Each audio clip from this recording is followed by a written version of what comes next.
Hey everybody, welcome back to the channel.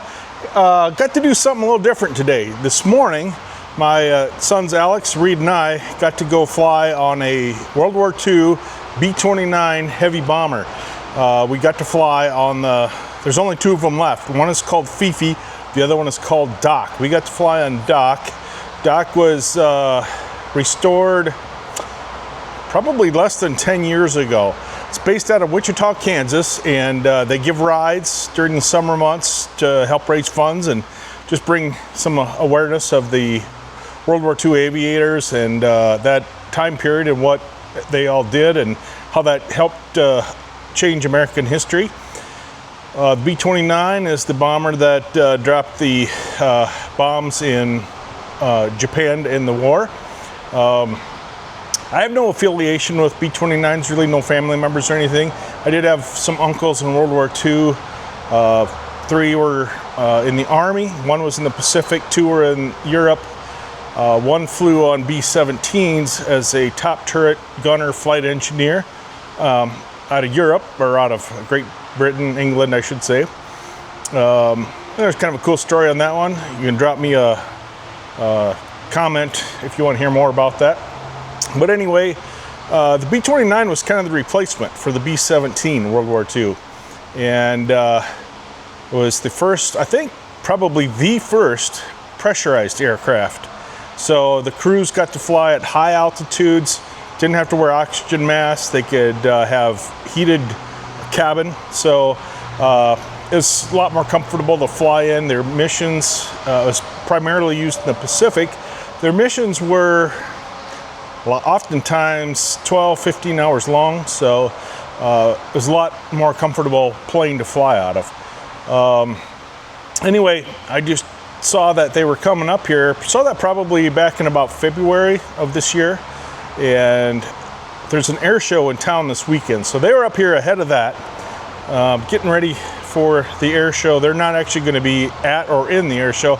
They were just up kind of giving rides and flying over town, creating awareness of the air show, getting people excited to come on out. So that's what they were doing here. And but anyway, I saw this back in February. I thought, I'm not going to miss that opportunity. Now the flights are not cheap, but if you get an opportunity to do it, I highly recommend it. It's tax deductible if that makes a difference to you. Like I say, it's not cheap. It hurts at the time, but I guarantee you 5 years from now, you will not remember the money part, but that memory will stay with you forever that you got to do that. It's kind of a once in a lifetime experience. So if you can at all swing it, now don't go into debt or take out a loan to do it, but yeah, if you can do it, I would highly recommend it. It's a pretty cool experience. So we got to do that. So I got I rode up front, my boys rode in the waist. So the footage I have is from the cockpit, and I got some videos of that, and then some photography and a few other things. So just gonna put that together in the video and kind of show you what all we were doing. And yeah, it was a really neat experience. So I hope you enjoy. You move them, but I think I have a better view up front. Let you just do your thing in the back. The way you get on the airplane is usually the way you get off the airplane. There's a ladder in the front, there's a ladder in the back. For some reason that ladder falls off, or we can't use it, or somebody grabs it and runs away with it. Each pilot has a window you can skinny out. The flight engineer has a big hatch you can come out. There's a hatch back here that you can come out. The bubble windows have a lever you can pull. The bubble comes in, get out. So if we have a problem and we need to get out of the airplane quickly, use your own initiative, find a way out, and or follow somebody in a green flight suit. If you're in the back of the airplane, go 100 yards behind the airplane. If you're in the front, go 100 yards in front. And we'll do a nose count to make sure we have everyone. Plan to stay within about 20-25 miles of the airport, so if we have any problems at all, we're going to be back here within about 5 minutes. Plenty of runways to land on here. So there's a seat belt at each position. Make a click for taxi, takeoff, and landing. Most of them have a little tongue and groove, so if you don't know how to use it, we'll make sure we demonstrate it to you, make sure you can put your seat belt on and off. But after we take off, you'll have a chance to get up, explore the part of the airplane you're in. There's a tunnel that connects the two. We ask you not to be in the tunnel during flight, just because the the plane's full, you get to the other compartment, there won't be a seat for you, they'll send you back. But after the flight, there'll be a chance if you're in the back to go to the front to go to the back. Really want to crawl the tube, you can crawl the tube. Most people go down the ladder. Obviously, no smoking in and around the airplanes. Any questions on the safety side? Great. So like I said, I'm Mark Novak, just from the state south of here, where the N stands for knowledge.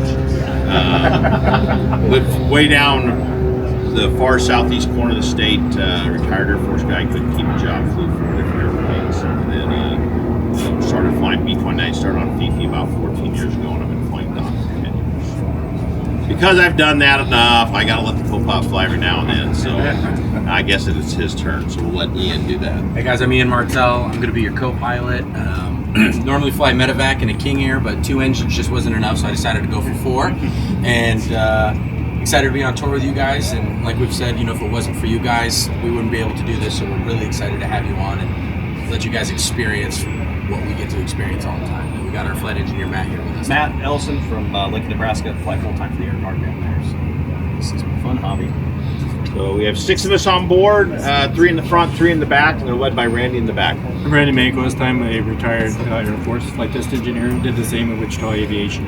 After that, been with Doc about 9 years, and you're going to have a great experience. You will enjoy this. I'm Craig Chazak. I'll be the left scanner today. I'm from Wichita. Been with Doc for 3.5 years, and we appreciate everybody here. I'm Dan, I'm your aft scanner today. I'm from Wichita also, and been with Doc about 3.5 years. And glad you're with us, and hope you enjoy the flight. You heard the word experience. The experience starts when you climb up the ladder. Make sure you're holding on. If you fall off and get hurt, we'll call the ambulance. There's usually one sitting out here anyhow. So once they take you away, though, the rest of us are going to go fly. So go up the ladder, find your seat. Make sure you know how to work your seat belt. It'll take us 5 or 10 minutes just to get our checklist done and everything. Plan is we're going to start all 4 engines here. We got 70 gallons of oil we got to warm up because we use oil to work the propeller and different things. We'll taxi on out, but we're going to shut down the 2 outboard engines just because it's really close. You guys have really high taxi lights around here. We don't want to clip one of those with a propeller because that'd be really bad. The boss get mad. I'd be going working at McDonald's or something. Plan is it's calm. If they'll let us, we'll just go literally right over here to the end of the runway. We'll restart the engines. The engineer will do a full power check, so the plane will shake, rattle, and roll for about 5 minutes. Once he's satisfied, we'll taxi on out. We're going to blast on off to the southeast. We're calling this the 3 tours, 3 state tours. So we're going to touch Iowa, touch Minnesota, come around, miss those really big antennas you got out there at the border. Come back. Eventually we'll be, like I said, we'll be in the air about 30 minutes. We'll come 20, 25 minutes after takeoff. We'll come back over the top of the airport, make a big 360-degree turn, put the landing gear down, bring you right back to this spot. And like I said, there'll be a chance then to tour the other part of the air. You will have a headset. You won't be able to talk, but you'll be able to listen. We think that adds to the experience. You can hear us do our checklist. You can hear us talk about dinner last night, whatever. So, but like I said, that's something that definitely adds to it. So. Anyone have connections to the B-29? Grandmas, grandpas, aunts and uncles? We're 3 women that flew the B-29. So it's sort of neat. Military vets? What'd you do? Crew chief on a Black Hawk helicopter. Great. So he's used to vehicles beating the air into submission. So we have 8,000. We have over 8,000 horsepower here. So it's sort of the same thing in the opposite direction here. What'd you do back there, sir? I was in the Air Guard for 22 years, intel officer, so I would have worked with him, but I was in the Air Guard too. I did 14 active and 9 in the Air Guard. Matt and I flew tankers together down into Lincoln. So anyone else? So thank you for your service. Like it says on the back of your name tag, we want to honor the men who flew them, the women who built them. We want to educate, so certainly ask as many questions as you can. Take as many pictures, show them to your grandkids or that, and get them interested. And finally, like I said, we want to connect with that next generation. We know that the history books in high school have 2 pages on World War II, and none of them talk about aviation. And for us, aviation is a very important part of history. So. Any questions? If not, we're going to move in front of the dock over here and take a picture and put it on our Facebook page. You can snag it from there later today.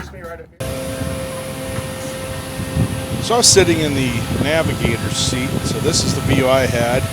Little console in front of me with some instruments, tiny table. The gentleman in the red shirt, he's sitting in the pilot observer seat. I have no idea what was there during the war, if there was a seat there or not, I don't know. But ahead of him was the pilot on the left, co-pilot on the right, and then the flight engineer is sitting facing backwards behind the co-pilot. The guy up front there, he was just another passenger, but that is the bombardier seat. All right, now we're starting the engines. They already had 2 started on the right side, which I believe are 3 and 1. You know, I'm not sure. I think those are 3 and 4. They started first, then they moved over here to 2, and then 1. You'll notice all the oil on the ramp there. These things go through a lot of oil. Alright, there you go. Now you can see the flight engineer better. He's in charge of all the engines. This plane is pretty simple from the pilot, co-pilot seat. Not a whole lot of instruments, just flight instruments basically. The flight engineer has all the motors. That young lady sitting there, that was the radio operator's position. The tunnel is up top that connects the front to the back, and then that bottom door was the bomb bay. That's me sitting in the navigator seat, my view. And here we go, starting to taxi out, leaving the ramp, heading for the taxiway. Now we're going through some checklists as we're taxiing out. Once we get out to the towards the end of the runway, then we'll do our engine run-ups, check everything over, which is what we're at now. So they run all 4 engines up to full throttle, or maybe not full, but quite a ways up there anyway.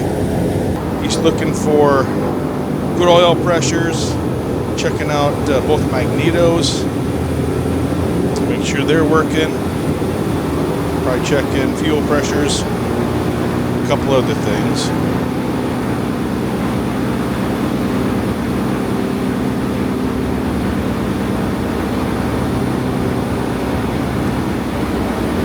Space between where I'm sitting and the young lady across from me at the radio operator spot, there was a turret on the top and the bottom right there, and the magazine racks were filled up that whole spot, so it's kind of a tight fit to get around.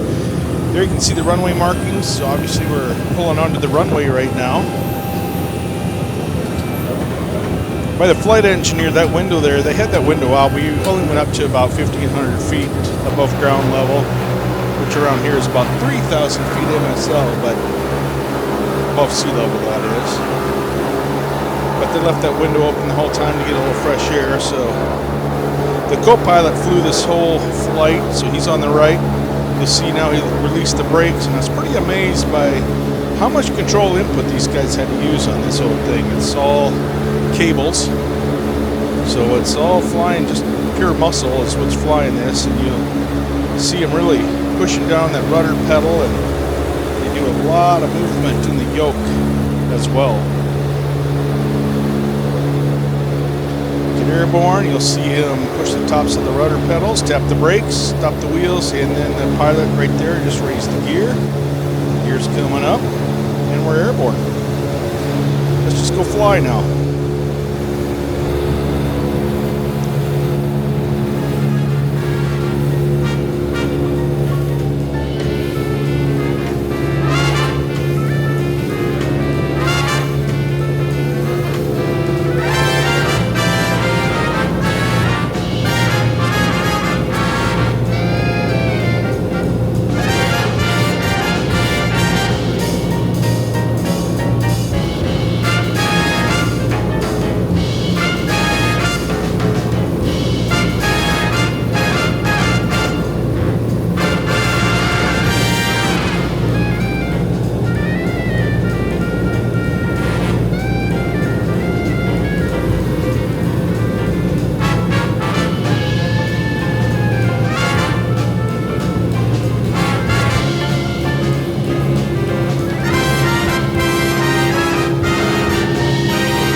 back on the ground. You kind of make it out. See the trees off to the upper right and the skid marks on the runway there. Now we're on the taxiway. We're at the far end of the runway, so now we have to taxi all the way back to the ramp. They shut down the outboard 2 engines just so they don't hit any taxiway lights with them or anything. Plus, they only need 2 engines to taxi, so no sense putting any extra time on engines if they don't need to. After the flight, they let us crawl around the airplane and check everything out. So that's my view of the co-pilot seat. People in the front can go to the back. People in the back can go to the front. That's crawling back to the tail gunner position. Then here is the tail gunner position. I'm sorry, the video here is not real great, but it's really tight and cramped, so it's a little hard to get. And it was really hot too. Here's one of my sons that flew with me and my beautiful granddaughter. This is the view at the top of the master gunner, what he could see. And now the flight that went after us is gone. They're starting up the engines. 1, 2, 3, 4. They'll taxi out and take off, and that's pretty much going to be it. It was a great flight. Like I say, if you get a chance to do it, I would highly recommend it.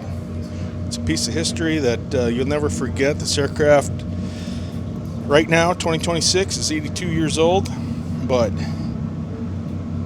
well maintained, great people, and it's great for preserving history and keeping future generations knowledgeable about what these guys did way back in World War II for us to keep us free. Thanks for watching, everybody.